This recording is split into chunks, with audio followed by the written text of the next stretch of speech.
Baik, Assalamualaikum warahmatullahi wabarakatuh. Alhamdulillah, wassalatu wassalamu ala rasulillah. Segala puji dan puja kehadirat Allah subhanahu wa ta'ala, juga salawat dan taslim kepada Nabi besar Muhammad sallallahu alaihi wa ala alihi wa sahbihi wasallam. Saudaraku seiman, pada pertemuan kali ini tentu saya tidak bisa menyebutkan satu persatu nama teman-teman panitia yang minta acara kita ini tanpa mengulangi penghormatan tentunya.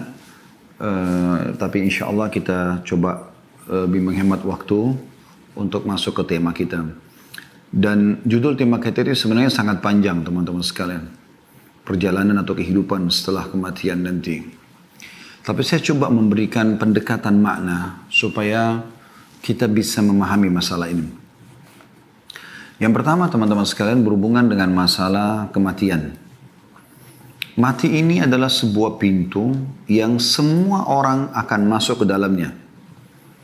Tidak ada sesuatu pun di muka bumi ini, di alam semesta ini kecuali Allah subhanahu wa ta'ala tentunya.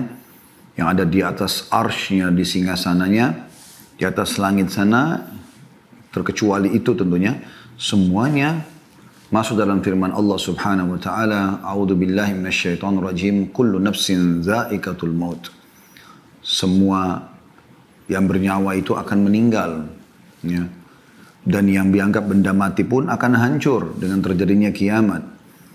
Dan ini adalah satu rukun iman kita yang kelima.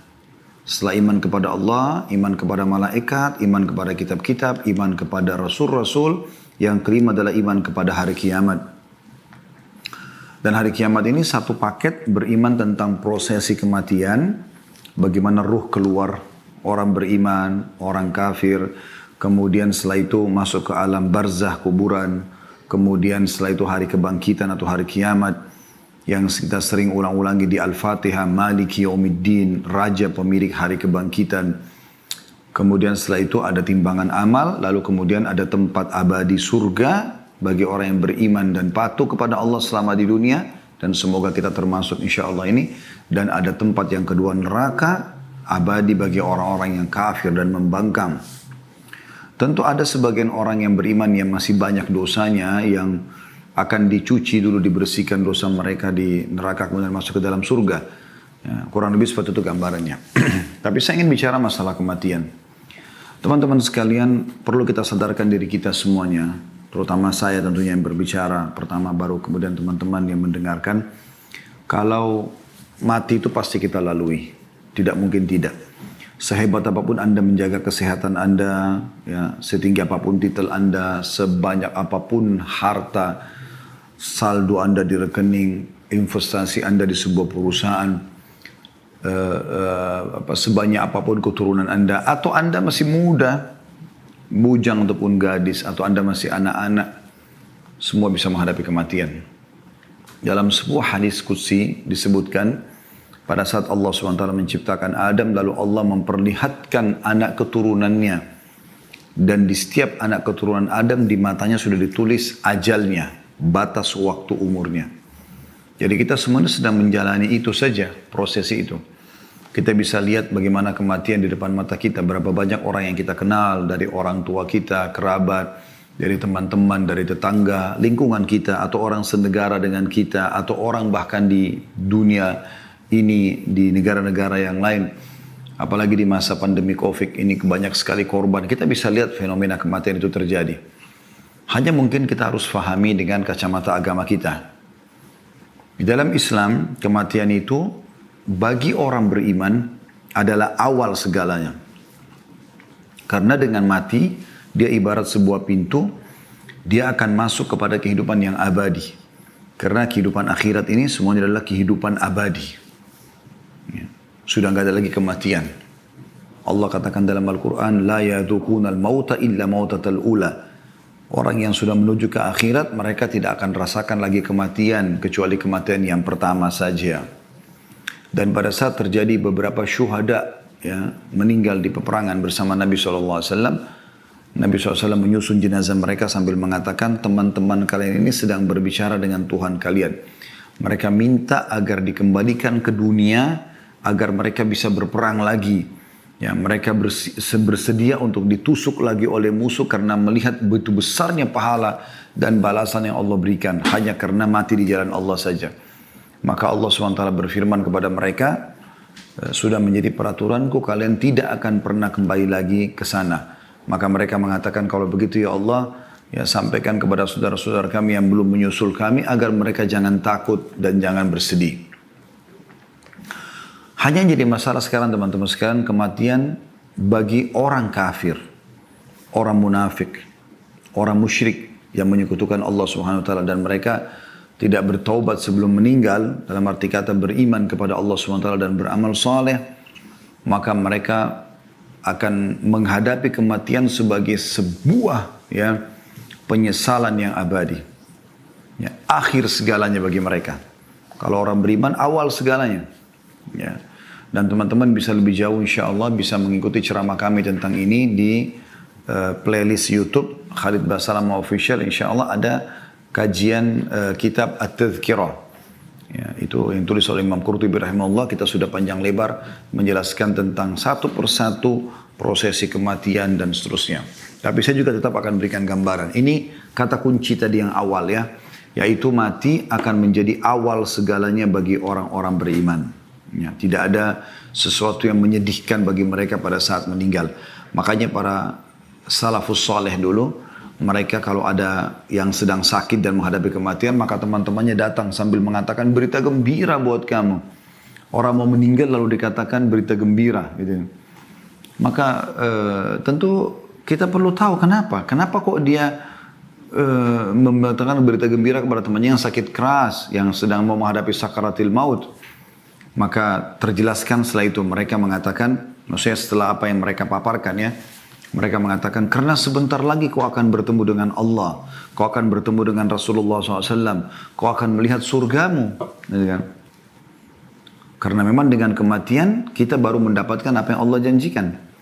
Jangan lupa teman-teman sekalian, ayah kita semuanya, ayah seluruh manusia yang bernama Adam alaihissalam, Allah ciptakan untuk dimasukkan ke dalam surga. Dan bukan di dunia ini ya, atau di bumi. Allah subhanahu wa ta'ala menciptakan Adam alaihissalam dan keturunan untuk di surga. Lalu Allah subhanahu wa ta'ala menguji Adam alaihissalam dengan diturunkan di muka bumi. Lalu diturunkanlah syarat-syarat peraturan-peraturan. Siapa yang patuh dia akan kembali ke surga. Siapa yang membangkang disiapkan tempat lain yaitu neraka. Oleh karena itu teman-teman dari poin ini, setiap orang di antara kita yang punya kerabat yang masih non-muslim ya, Anda berusaha untuk menyampaikan Islam itu dan tugas Anda hanya menyampaikan. Usahakan jangan sampai mereka meninggal dunia kecuali dalam keadaan Islam. Sebagaimana Allah SWT mengatakan, وَلَا تَمُوتُنَّ إِلَّا وَأَنْتُمْ مُسْلِمُونَ. Dan janganlah kalian meninggal kecuali dalam keadaan Islam. Baik teman-teman sekalian, setelah kita menjelaskan tadi tentang masalah kematian sepintas, Allah Subhanahu wa ta'ala juga menciptakan segala itu berpasang-pasangan ya.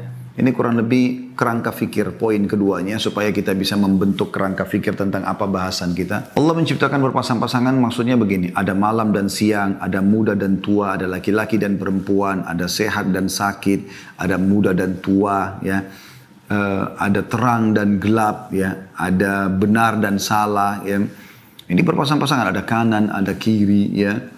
Ini semua berpasang-pasangan. Sebagaimana juga ada hidup, ada mati ya. Ada dunia, ada akhirat.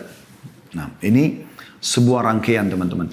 Siapa yang memahami ini, maka dia akan sangat tenang melalui kehidupan. Karena pada saat dia sakit, dia tahu, dia pernah sehat. Dan ini pasangan, tidak mungkin dipisahkan. Pada saat dia sehat, dia bersyukur. Pada saat dia sedang sakit, dia bersabar kan gitu. Pada saat dia lagi kaya, dia bersyukur. Pada saat dia lagi diuji oleh Allah SWT dengan kemiskinan, dia bersabar. Maka selalu begitu ya. Pada saat masa muda dia isi dengan kesempatan menggunakan tenaganya dalam kebaikan. Pada masa tua, ya dia tinggal mempertahankan itu. Nah, seperti itu kurang lebih gambarannya. Nah, orang akan bisa stabil hidupnya karena dia melalui itu. Sama dengan ada dunia, ada akhirat, ada hidup, ada mati. Maka kita kalau faham ini, kita akan siap menghadapi kematian. Karena memang toh, kita tahu setelah hidup ini ada mati. Walaupun cuma sekali saja kita mati gitu kan. Sebagaimana dunia ini juga ada kan, ada akhirat. Ibnu Taimiyah rahimahullah berkata, di dunia ini ada surga. Siapa yang merasakannya, dan mendapatkannya, maka dia akan mendapatkan juga surga di akhirat. Maksudnya surga bagi orang-orang beriman dengan dia melaksanakan perintah Allah. Karena orang beriman ini teman-teman nikmat sekali. Ya, dia bisa biologis tapi dengan cara halal. Dia boleh makan tapi yang halal. Dia boleh minum tapi yang halal. Dia boleh berinteraksi, bertransaksi tapi yang halal. Dan yang halal lebih banyak daripada yang haram. Yang haram itu sedikit sekali. Seperti misalnya Allah haramkan babi, Allah ganti dengan sapi, kambing, kuda, kelinci, semua hewan-hewan air. Lebih banyak. Allah haramkan zina, Allah ganti dengan nikah.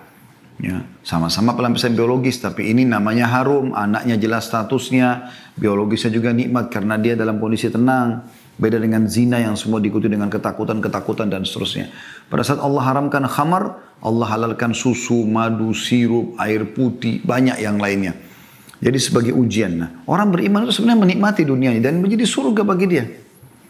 Kita bisa biologis yang halal, kita bisa makan, minum, berpakaian. Bahkan Islam tidak pernah membatasi kita untuk mengejar yang terbaik dari prestasi di dunia ini.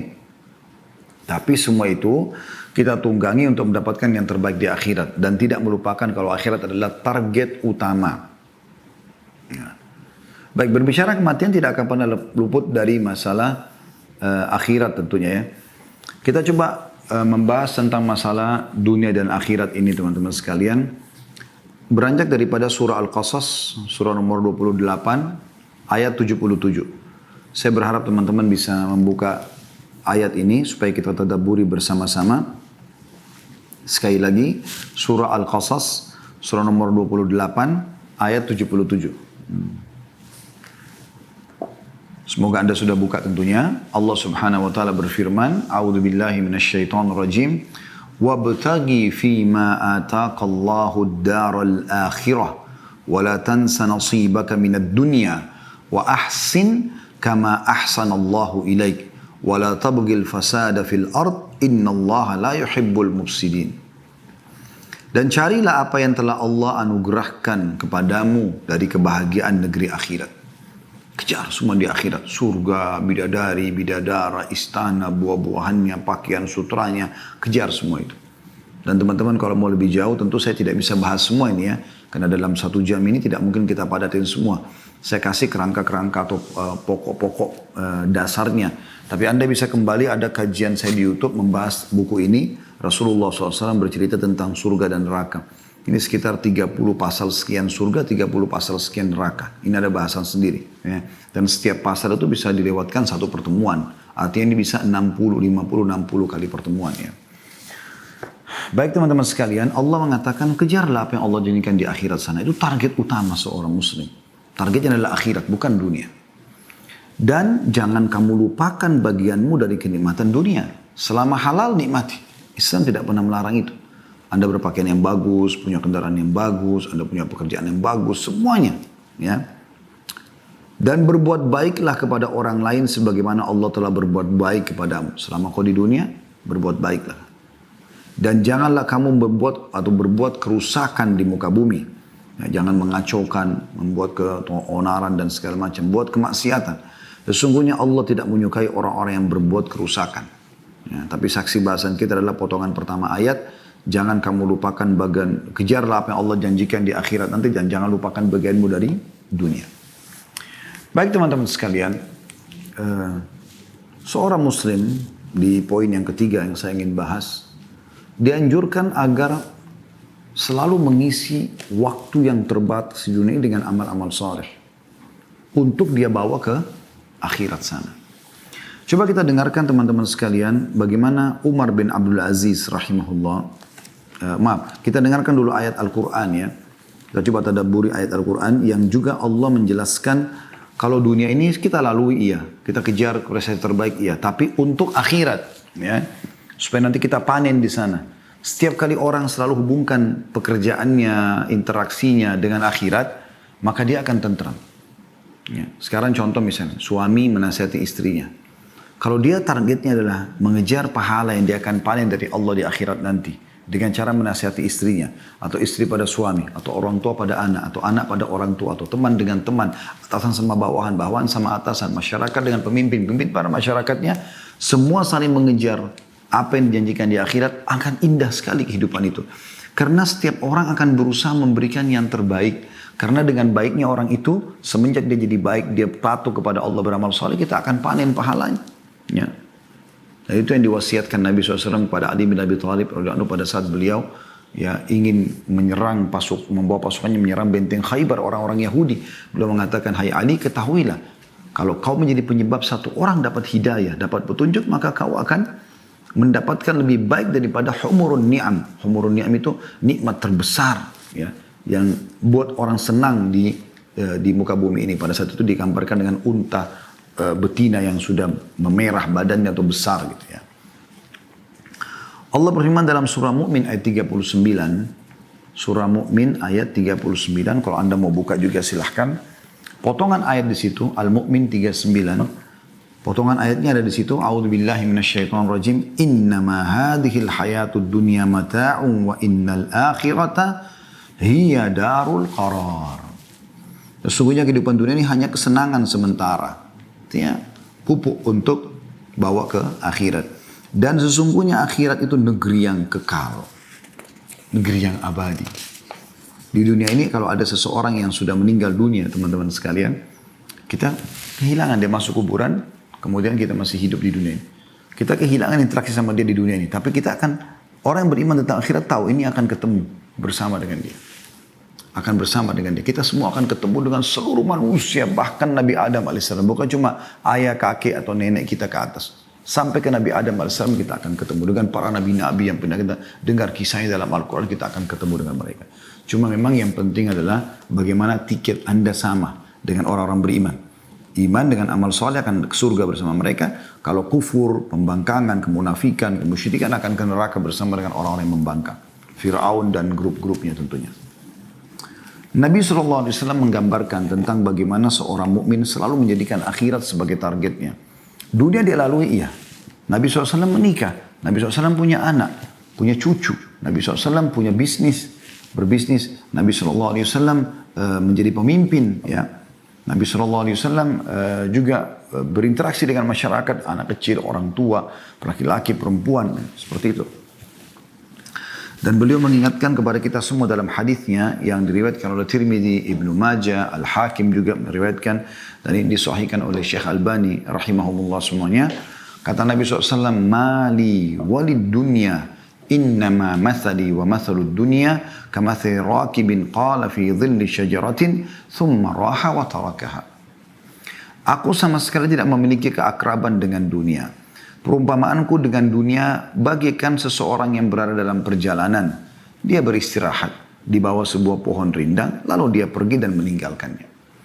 Ya, jadi artinya seorang mukmin bukan menjadi target utamanya dunia. Bahkan para sahabat, ya, dinukil dari para tabi'in dikatakan bahwasanya saya telah menemui orang-orang, maksudnya dari kalangan sahabat Nabi, dan tidak pernah sama sekali mereka merasa sedih dengan hilangnya dunia dari mereka. Atau apapun dari urusan dunia ini. Mereka lebih merasa sedih kalau ketinggalan sholat subuh berjamaah. Mereka lebih sedih daripada ketinggalan sholat tahajudnya. Mereka sedih kalau tidak sempat bersedekah. Kalau tidak sempat membaca Al-Quran. Itu yang mereka sedih. Karena targetnya akhirat. Targetnya akhirat. Dunia datang, alhamdulillah, dia berusaha maksimal. Tidak datang atau luput dari dia, maka dianggap kecil bagi dia. Asal jangan sesuatu yang akan dia bawa menuju ke akhirat ini yang hilang. Dan Nabi SAW juga mengingatkan kepada kita, kun fid dunya ka'annaka gharibun aw abiri sabil. Jadikan dirimu di dunia ini seperti orang yang asing atau hanya orang yang melintas saja. Hadis riwayat Bukhari. Hadis riwayat Bukhari. Juga Nabi SAW bersabda, iktarabatis sa'ah. وَلَا يَزْدَادُ النَّاسُ عَلَى الدُّنْيَا إِلَّا حِرْصًا وَلَا يَزْدَادُونَ مِنَ اللَّهِ إِلَّا بُعْدًا. Hari kiamat telah dekat. Sudah banyak. Miliaran orang melewat sebelum kita sudah meninggal semuanya. Kita pun akan masuk dalam keramaian itu, akan meninggal juga. Kemudian akan datang generasi setelah kita sampai terjadi kiamat. Lalu dibangkitkan semuanya. Ya, enaknya kita sebagai orang beriman sudah dapat bocorannya itu teman-teman sekalian. Kata Nabi SAW, hari kiamat telah dekat. Karena sudah tinggal sedikit, ini ujung-ujungnya saja kita hidup di akhir-akhirnya. Ya, sampai kata Nabi SAW, hitunglah termasuk tanda-tanda kiamat adalah meninggalnya aku. Dan Nabi SAW sudah meninggal 1400 tahun yang lalu. Hari kiamat sudah dekat. Tidak ada yang bertambah dalam diri manusia terhadap dunia melainkan ketamakan saja. Ada orang yang terlalu berlebihan, dunia aja dan tidak mau berpikir akhirat. Sehingga dia tidak perlu tahu itu halalkah, itu haramkah. Intinya dia dapatkan sikut sana, sikut sini, menipu sana, menipu sini, durhaka sama orang tua dan segala macam. Dan mereka tidak bertambah kepada Allah melainkan semakin jauh saja. Yahya bin Mu'adz mengatakan, rahimahullah, aku sama sekali tidak memerintahkanmu untuk meninggalkan dunia. Akan tetapi aku memerintahkanmu untuk meninggalkan dosa-dosa. Ya selama dunia nikmati silakan, selama halal. Tapi jangan masuk pintu dosa. 5 huruf ini halal jaga, 5 huruf yang lain haram jauhi. Meninggalkan dunia hanya merupakan keutamaan, sedangkan meninggalkan dosa adalah sebuah kewajiban. Dan menegakkan kewajiban lebih penting bagimu dibandingkan kewajiban atau kebaikan-kebaikan dan keutamaan yang sifatnya tidak wajib. Ada sebuah statement yang menarik dari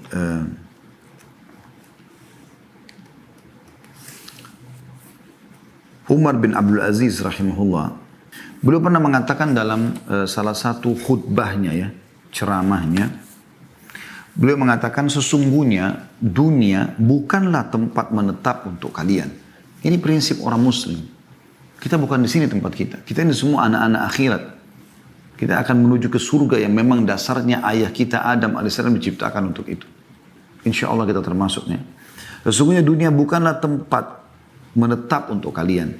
Karena Allah telah menentukan baginya kefanaan. Akan hilang dunia ini. Akan terjadi kiamat, hancur semuanya. Dan Allah telah menentukan bahwa penghuninya akan pergi. Meninggalkan dunia semua.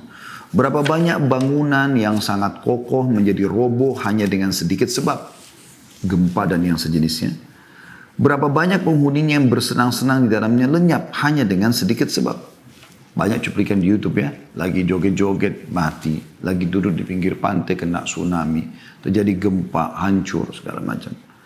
Kata beliau, maka perbaikilah. Semoga Allah merahmati kalian semua. Perjalananmu itu dengan sebaik-baik barang bawaan yang kalian miliki dan berbekallah.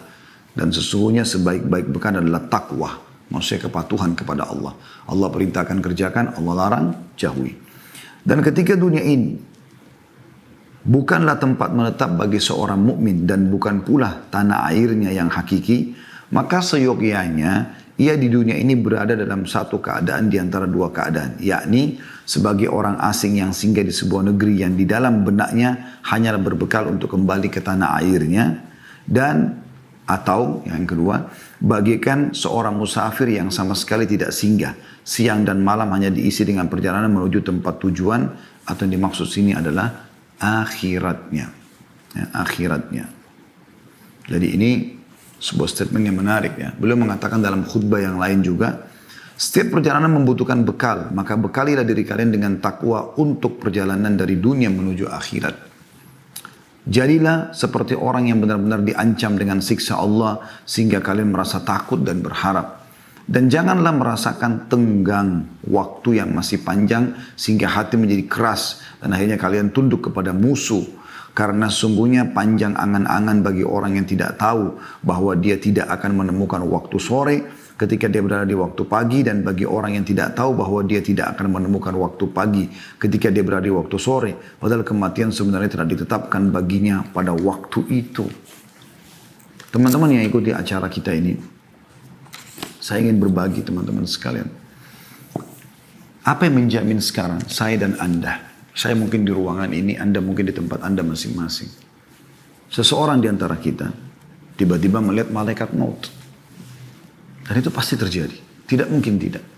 Anda tidak akan mungkin bisa luput dari itu. Dan itu hanya Anda yang menyaksikannya. Anda kalau ketik di YouTube kematian tiba-tiba, banyak sekali cuplikan. Ya, hanya untuk ambil pelajaran saja. Ada orang lagi ngobrol sama teman yang tiba-tiba jatuh. Ada orang yang lagi mabuk-mabukan nyanyi-nyanyi jatuh.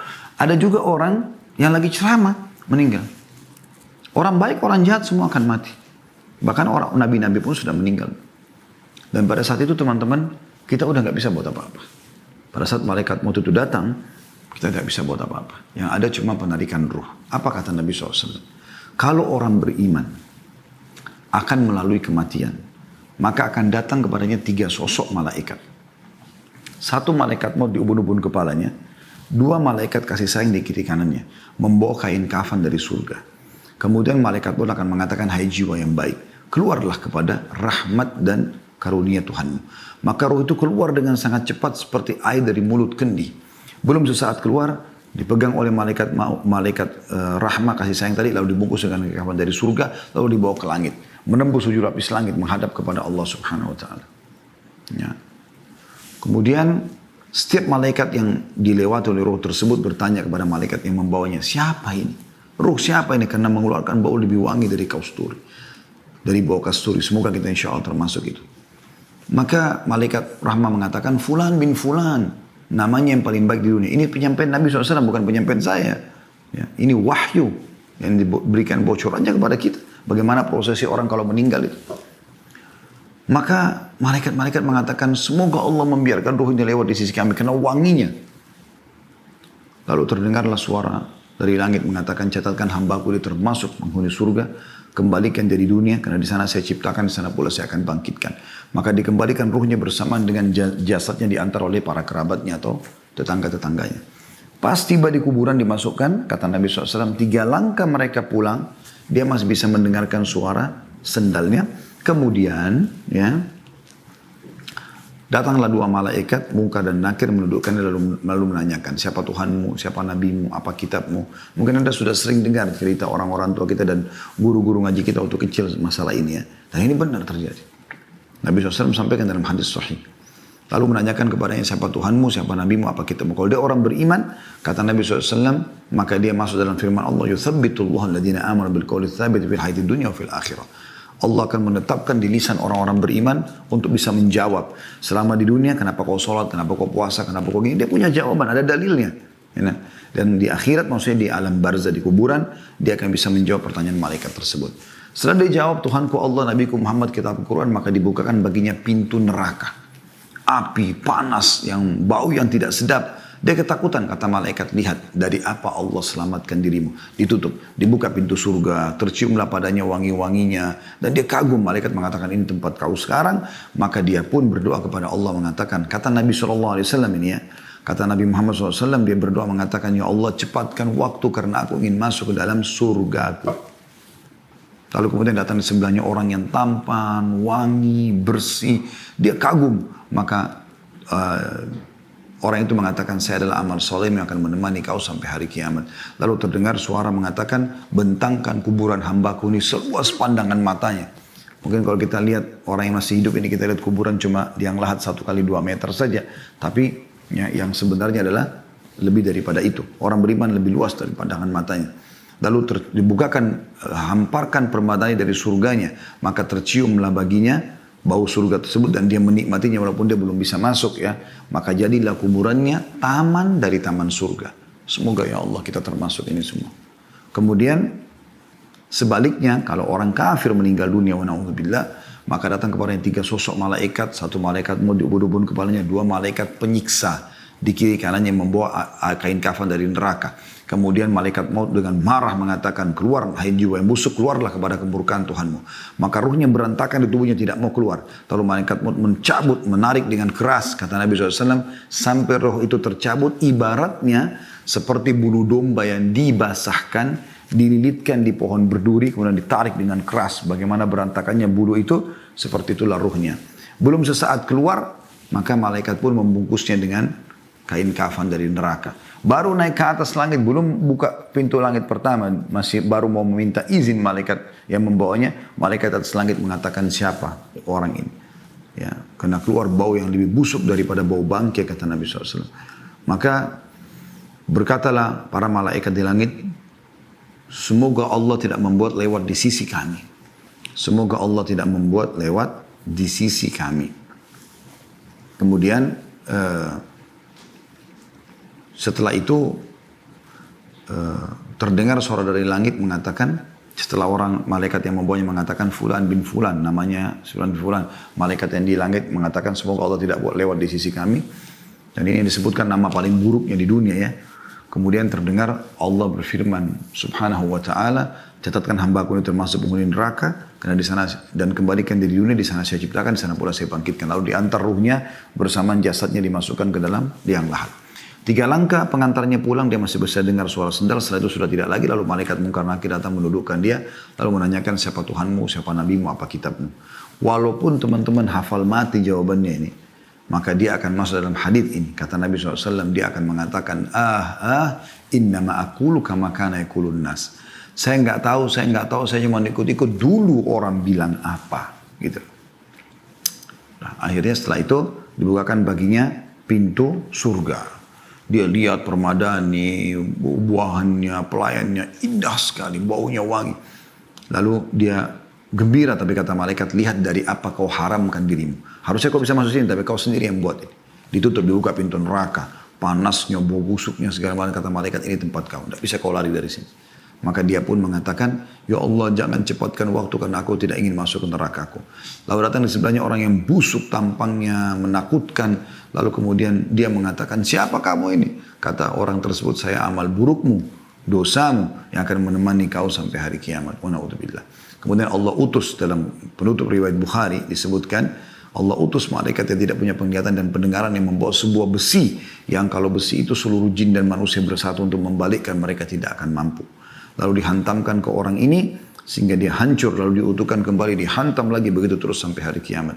Riwayat yang lain menyebutkan maka kuburan, ya, dinding kuburannya akan menjepit tubuhnya sampai tulang rusuknya seperti ini. Dan Nabi SAW menyatukan jari-jari beliau, ya. Jadi sebagian ulama mengatakan dua riwayat ini bisa digabungkan antara dia dipukul sama diremukkan, gitu kan.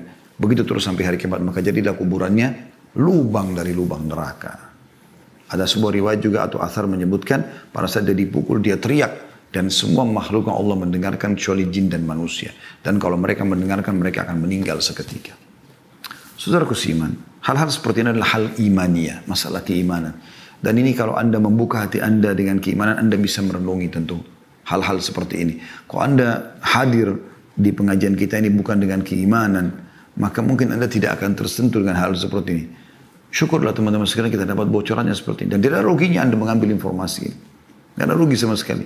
Malah akan membuat kita menjadi orang lebih baik. Kenapa kita jadi lebih baik? Karena kalau kita tahu ada akhirat, ada hisab.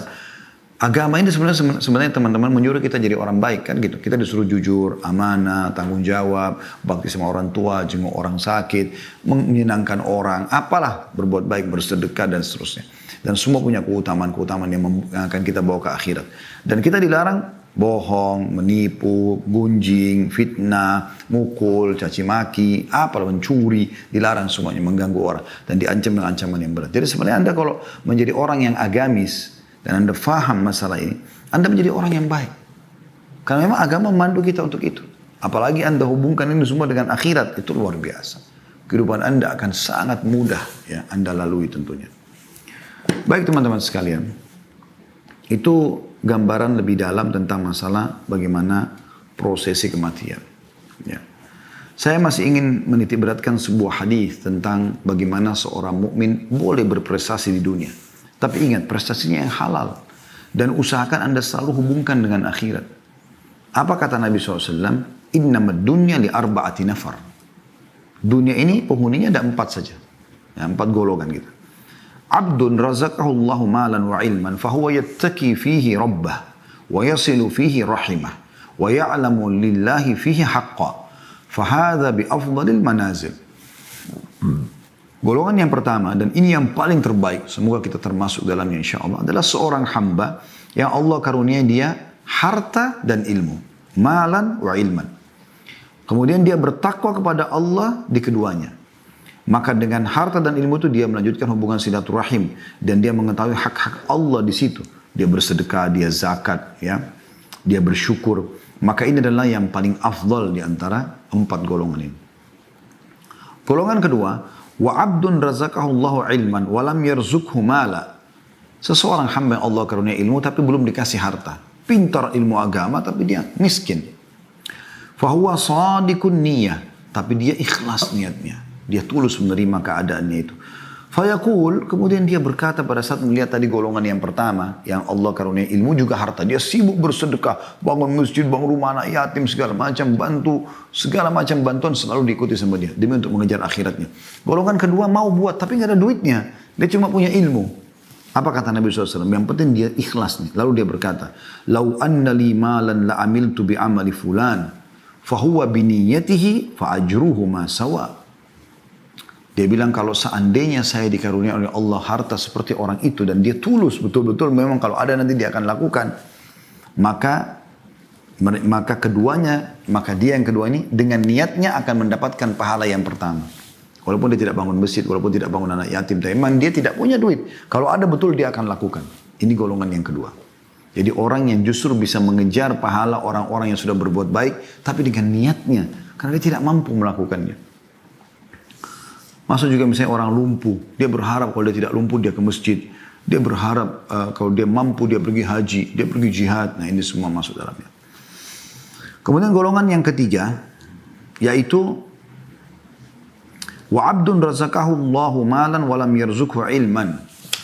Fahuwa yatakhabbatu fi malihi bighairi ilm wa la yattaqi fihi rabbah wa la yasilu fihi rahimah. ولا يعلم فيه لله حقا وهذا بأخبث المنازل. Golongan ketiga adalah jangan sampai Anda jadi ini orang yang Allah karuniai harta tapi nggak punya ilmu agama sama sekali, nggak faham mana halal mana haram, mana hak Allah, maka dia tidak bertakwa kepada Allah di hartanya. Dia tidak silaturahim dengan hartanya, tidak bantu kerabat-kerabatnya yang susah, bakti sama orang tuanya misalnya, bantu saudara-saudaranya. Dia juga tidak mengetahui hak Allah di situ, maksudnya tidak bersedekah, tidak zakat. Maka ini adalah orang yang paling buruk. Kaya raya tapi nggak ada ilmunya, nggak ada ilmu agamanya. Sehingga hartanya semua untuk foya-foya, untuk diskotik, untuk bar, untuk segala macam gitu ya. Maksiat, buka pabrik minuman keras dan segala macam. Kemudian ada golongan keempat, ini lebih buruk lagi. Golongan ketiga sudah buruk. Ya, karena dia punya harta tapi habis foya-foya di jalan syaitan. Golongan yang keempat lebih buruk lagi. Wa abdun lam yarzukhu Allahu malan wala ilma. Yaitu golongan yang Allah tidak kasih ilmu, nggak punya harta. Miskin, ya, bodoh lagi. Nggak paham agama. Ini biasa jadi kayak tim hore, meramaikan. Ya, orang buka maksiat ini, oke dia datang, dikasih baju kaos datang, tidak ada ilmunya, ikut-ikut bermaksiat. Dia bukan ikuti kelompok pertama sama kedua, tapi dia ikuti kelompok yang ketiga tadi ya. Wahuwa yaqul, sambil dia berkata, lau anna li malan la amiltu fihi bi amali fulan, fahuwa biniyatihi fa wizruhu ma sawa. Lalu dia bilang, kalau saya juga punya duit, saya akan buat seperti orang yang ketiga nih, bangun diskotik, bar, tempat maksiat. Maka dengan niatnya itu mereka sama dosanya. Bayangkan ya, ini orang yang paling bodoh. Ini bahaya sekali. Dan ini Nabi SAW juga sudah berikan kepada kita bocorannya teman-teman sekalian. Kita harus sadari masalah ini. Ya. Jangan sampai kita salah dalam masalah ini. Oleh karena itu kita boleh melalui dunia, tetapi laluilah dengan cara yang benar. Ya. Sampai ajal datang. Sebagian salah berkata, wahai manusia, engkau membutuhkan bagian dunia. Tetapi terhadap akhirat engkau lebih membutuhkannya. Jika engkau memulainya dengan dunia, maka engkau telah mengabaikan akhirat. Sedangkan duniamu berada di titik bahaya. Dan jika engkau memulainya dengan akhirat, maka engkau memperoleh duniamu. Karena itu lakukanlah dengan baik. Maka ada istilah kan, siapa yang mengejar akhiratnya, dunianya akan ikut. Dan siapa yang mengejar dunia, akhiratnya akan luput. Ya, dunia boleh, ya, tetapi jangan sampai membuat kita lalai teman-teman sekalian. Ya. Jangan sampai lalai. Ingat akhirat itu jauh lebih besar. Jauh lebih banyak manfaat yang bisa didapatkan. Makanya Nabi SAW bersabda dalam sebuah hadis, perumpamaan dunia kalian ini dibandingkan akhirat ya, adalah seperti telunjuk seseorang dari kalian yang diletakkan di dalam lautan. Kemudian dia angkat. Lihatlah berapa banyak tetesan air yang ikut di jarinya. Dan berapa banyak yang ada di lautan itu. Dunia yang air yang kita celupkan jari kita di lautan lalu kita angkat sedikit tersisa, apalagi kalau kena angin bisa kering. Sementara akhirat ini adalah ini yang luas. Makanya Allah bilang dalam Al-Quran kan, walal akhiratu khairun wa abqa. Akhirat lebih baik dan lebih kekal. Ya, waktu Nabi Muhammad SAW mau meninggal dunia, sahabat banyak yang menangis, merasa kehilangan. Maka beliau dalam kondisi lemah datang memaksakan diri ke masjid, kemudian beliau naik di atas mimbar lalu beliau mengatakan, wahai manusia, jangan kalian sedih. Karena pertemuan kita yang sebenarnya, perjanjian kita, di haudku nanti. Haud itu telaga Nabi di mahsyar. Jadi orang beriman akan ditimbang amalnya, setelah itu dia akan datang minum di haudnya Nabi SAW, di telaga Nabi. Telaga ini sumbernya dari surga gitu kan. Anda bisa di kajian buku tentang surga neraka ini sudah saya panjang lebar bahas masalah haud Nabi SAW ya. Jadi ada haudnya Nabi SAW. Beliau mengatakan, mimbarku di tengah-tengah haudku, aku menunggu kalian di sana. Jadi jaraknya itu ya jauh sekali antara satu kota ke kota yang lain, jaraknya yang besar sekali, dan diisi dengan seperti jumlah bintang-bintang di langit dari canteng-canteng untuk minum. Sampai minum seteguk saja kata Nabi SAW, maka dia tidak akan pernah haus selamanya. Kata Nabi SAW, tidak usah sedih, pertemuan kita ada kok, ada akhirat. Dan saya akan pertemuan dengan kalian, aku mendahului kalian di haudku. Kita akan bertemu teman-teman sekalian. Anda begitu melihat malaikat maut mencabut ruh Anda akan lihat semuanya sudah terbuka. Nggak ada lagi hijab bagi Anda. Anda akan melihat siapa yang sudah meninggal sebelumnya. Allah sudah buka semuanya. Anda bisa lihat surga, bisa lihat neraka. Beda dengan kita yang sekarang masih diuji oleh Allah Subhanahu wa ta'ala. Juga pernah ada sahabat Nabi ditanya oleh Nabi SAW, apa makanan dan minumanmu? Dia mengatakan, daging dan susu ya Rasulullah. Makanan saya daging, minuman susu. Ini dianggap sudah elit sekali di dunia ya. Maka kata Nabi SAW, setelah itu akan jadi apa? Maksudnya habis itu jadi apa? Kita sudah tahu semua jadi kotoran nih. Tapi sahabat ini dengan santun tahu apa maksud Nabi SAW. Dia mengatakan, jadi apa yang sudah Anda tahu ya Rasulullah? Maksudnya ya susunya yang tidak dibutuhkan oleh tubuh akan keluar jadi air seni. Ya makanannya akan jadi tinja. Tapi beliau tidak bilang itu, beliau mengatakan akan jadi apa yang Anda tahu ya Rasulullah. Kata Nabi SAW, sesungguhnya Allah menjadikan perumpamaan dunia ini seperti ya apa yang keluar dari manusia dari sisa atau ampas makanan dan minuman itu. Jadi maksudnya dunia ini sebentar, kita akan tinggalkan teman-teman sekalian. Dan kematian pintu untuk menuju ke sana. Oleh karena itu, kita coba hidup untuk akhirat. Jangan yang lainnya. Bagaimana kita hidup untuk akhirat kita. Ya. Kita tahu setelah kematian itu ada kehidupan di sana. Bukan tidak ada kehidupan. Dan itu adalah salah satu rukun iman kita tentunya. Oleh karena itu, para sahabat, para tabi'in, orang-orang saleh, mereka selalu saja berbuat hal-hal yang baik. Dan selalu mereka tarikan adalah akhirat, adalah akhirat, adalah akhirat. Selalu begitu. Wasiat-wasiatnya tentang akhirat. Pernah Hasan Basri rahimahullah jalan mengantar jenazah. Lalu beliau sambil berzikir. Ada satu anak muda di sebelahnya. Lalu bertanya, wahai imam. Imam ini kalau kita kayak kiai. Kenapa anda berzikir? Kata beliau, berzikirlah wahai anak muda. Karena yang sedang kita antar sekarang ini, jenazah ini, nggak bisa lagi berzikir. Setiap ada kesempatan beramal soleh teman-teman jangan sia-siakan. Kesempatan emas. Anda yang masih ikutin acara ini, Anda masih punya kesempatan emas.